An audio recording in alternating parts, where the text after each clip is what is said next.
A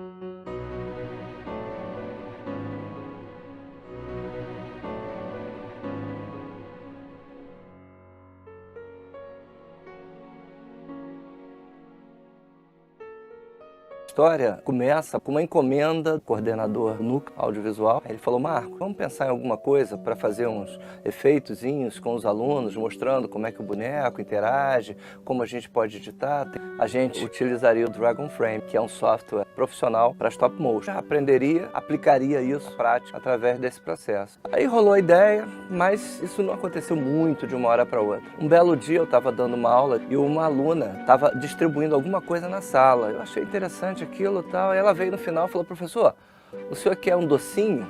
É que teve uma festa de 15 anos da minha irmã e sobrou muito doce, então eu trouxe aqui um cupcake e me trouxe uma embalagenzinha, que eu tenho até aqui, uma embalagenzinha assim, com um docinho aqui dentro.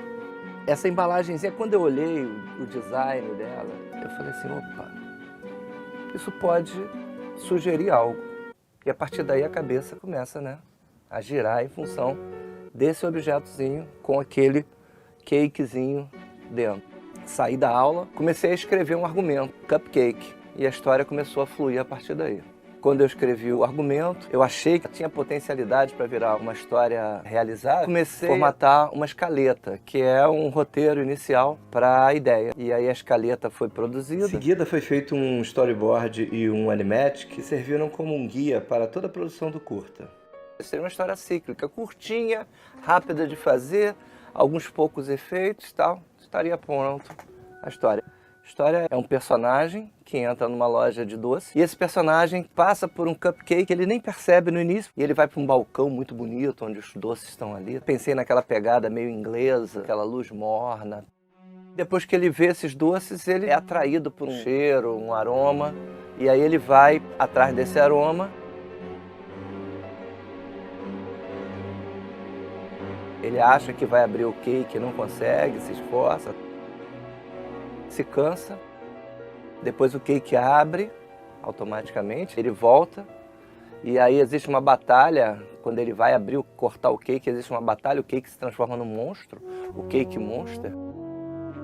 Esse monstro devora esse personagem, fazendo um plot twist, né? Ou seja, muda totalmente a história, ele é engolido pelo cake. E o cake pega a cúpula que caiu no chão, com a língua imensa, né? Cospe a faquinha que cai no lugar certinho. E depois volta ao seu estado normal e a luz volta a ser a luz que era e começa a história de novo. Ou seja, seria uma história cíclica. Estaria pronto a história. Esse era o roteirinho. Eu convidei alguns alunos que tinham feito a matéria comigo, de estilos e técnicas de animação, e que tinham produzido um material de stop motion anterior, que eu gostei. Convidei esse grupo. Eu conversei com um parceiro nosso, um amigo, que é o Ricardo Pimentel. Nós conseguimos a adesão de um grupo de estudantes que foi extraordinário. O envolvimento dos alunos foi muito importante porque eles procuraram muitas referências, eles trouxeram ótimas ideias. Ganha todo mundo, né, no processo de criação coletiva. Trabalharam muito e muito seguidamente. E o pessoal trabalhando estimulado, montando cenário à tarde. Uma dedicação muito grande que se empenhou corpo e alma. Esforçaram em questão de estar presentes, apertar alguns horários para que estivessem conosco, seja em momento integral, porque em alguns momentos nós precisávamos filmar por 8, 9 horas. A gente começava um pouco antes e terminava um pouco depois, e mesmo assim a gente conseguia realizar esse plano de filmagem do dia. Ainda assim eles participavam, seja integralmente, seja parcialmente. Ainda mais com um estilo de produção acadêmica, onde as horas cedidas são horas concedidas, né? A gente não teve remuneração para isso. Foi fundamental a participação deles nesse processo. Eu tinha feito matéria de animação com ele no segundo período de design, aí ele tinha gostado do curta que a gente fez na aula de stop motion e a gente estava dentro. Eu, por gostar de escultura, ter participado da aula de escultura, eu pedi para fazer modelagem. Participei do cenário. Personagem argila, fazendo o cenário, animando o personagem stop motion. Concept, animação. Concepts desenhados do cupcake, ao lado do Marcos. Fazer um tratamento de imagens na pós-produção. Eu acho que tudo. Ele tinha dividido bem o grupo para que todos participassem de várias áreas. Era para ser um projeto de estudantes, então a gente participou de todas as etapas do processo. Conforme fosse a habilidade de cada um. Assim a gente começou a fase da pré-produção em equipe. A gente ia para a oficina à tarde e começava a debater algumas ideias, aprimorar algumas coisas no roteiro, soluções. O Marcos pintou uma língua na mão. Aquilo ali com certeza foi muito complicado. Imaginava ele andando assim, meio zonzo, meio desajeitado, assim, meio bobão, comilão. Estava testando várias versões de identidade visual. Algumas estavam indo mais pro lado fofo do curta, por se passar uma confeitaria, outras já estavam querendo entregar a versão mais de terror do curta. Também foi muito divertido, a gente curtia muito cada etapa do processo, desde criar o cenário, de pensar como seria o personagem, como ele se movimentaria, chegando a fazer técnicas de atuação para ver se daria a impressão que a gente queria que o personagem tivesse. Tudo isso agregou muito, assim.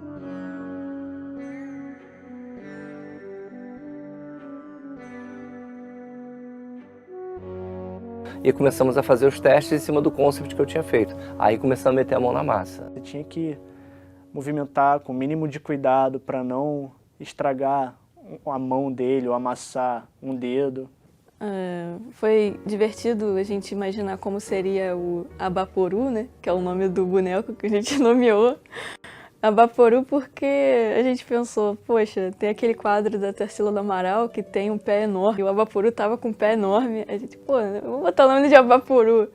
E tem a ver também, porque tem uma coisa de canibalismo. Mas fazer um boneco articulado, com a estrutura toda de arame, e fazer talvez em resina, isso ia levar tempo. E aí nós pensamos em fazer em clay. Que é uma argila sintética que é muito usada em stop motion.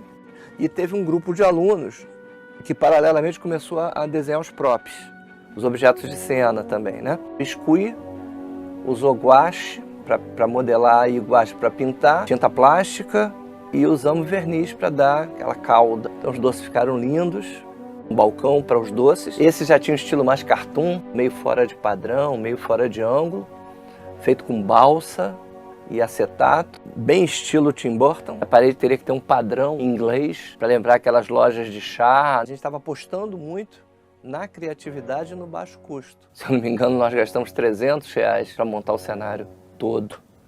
O custo de pré-produção foi R$300. Essa foi a fase de pré-produção. Nesse momento que a gente define essa parte de produção, começa a trazer uso do estúdio, do audiovisual, para montar esse set, que aí é efetivamente a produção.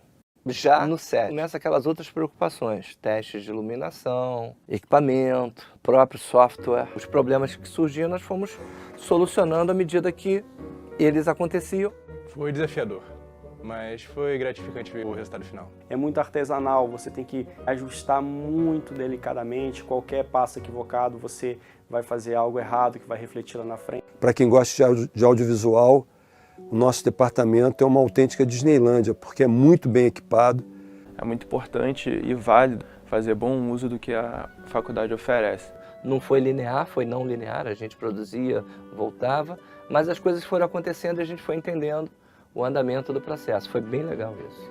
Mexia, ficava meio torto assim, a gente tem que sempre endireitar, né? Isso faz parte do processo de stop motion. Um arame no prop e fazer a animação com esse arame e depois tirar o arame na pós-produção. Dobrava o nosso trabalho.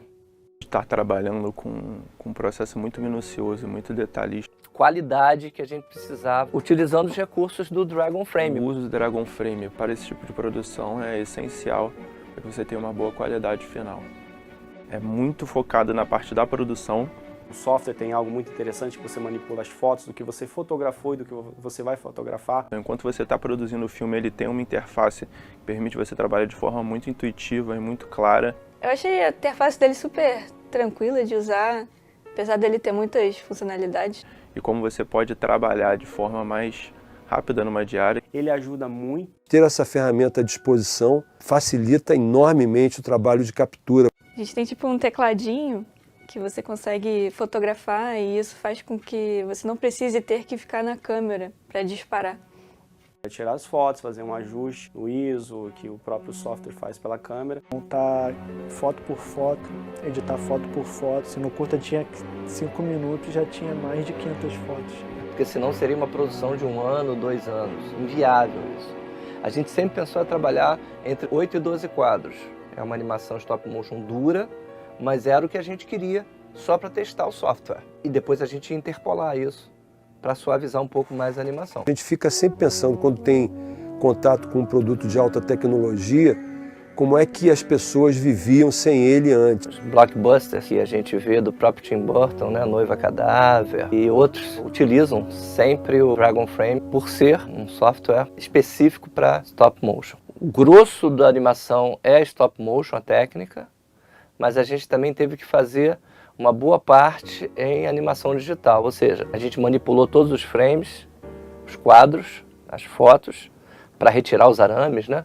Aí já é a pós-produção. Dentre diversos softwares que existem para edição não linear, nós decidimos pelo uso do Adobe Premiere. O Premiere ele é uma caixa de ferramentas que facilitou o nosso processo e agregou em alguns efeitos também. Elementos digitais, como a língua, quando vai pegar, o cake, quando ele vira monstro. E nessa etapa final começa a necessidade da trilha, né? Da trilha e da parte de ruidade, do Foley. Aí perguntaram se a gente tinha o material necessário, o know-how para fazer, e eu falei que sim. E a gente partiu para a parte da execução. Foram materiais bem improvisados. Teve muita coisa que a gente adaptou e teve coisas também que eu mexi na mixagem para que ficasse mais próximo do resultado esperado. Mas eu acho que a parte mais legal foi ver como os materiais que a gente tinha à mão, eles serviam para o propósito que a gente queria. Cúpula caindo, de osso quebrando, de passos, de campainha tocando, né? Esse processo todo que faz com que a cena fique mais verdadeira. Paralelamente a isso, começamos a conversar com uma pessoa que tinha habilidade para compor a trilha. Usa um pouquinho de teoria, um pouquinho de inspiração e a gente chega lá. Se juntou à equipe de uma maneira muito legal e produziu, assim, com muito suor, claro, a versão que a gente ouve no curta. Teve algumas orientações, sim, principalmente na parte de efeitos sonoros. Na música ele me deixou bem livre até, por causa dos momentos dele, né? Tem um momento que é feliz, tem um momento que é bizarro, tem um momento que é estranho. Eu fiquei bem feliz de eles terem gostado do resultado. Eu gostei bastante, achei divertido fazer. Foi gratificante ver o resultado final. Foi uma experiência ótima, assim, deu super certo. Foi um resultado muito bom. Ficou ótimo. Adorei, achei o resultado bastante bom, fiquei muito satisfeito de ter feito. Quando você vê tudo se construindo, se encaixando e funcionando, é muito interessante, né, o resultado e é encantador. Então vale a pena.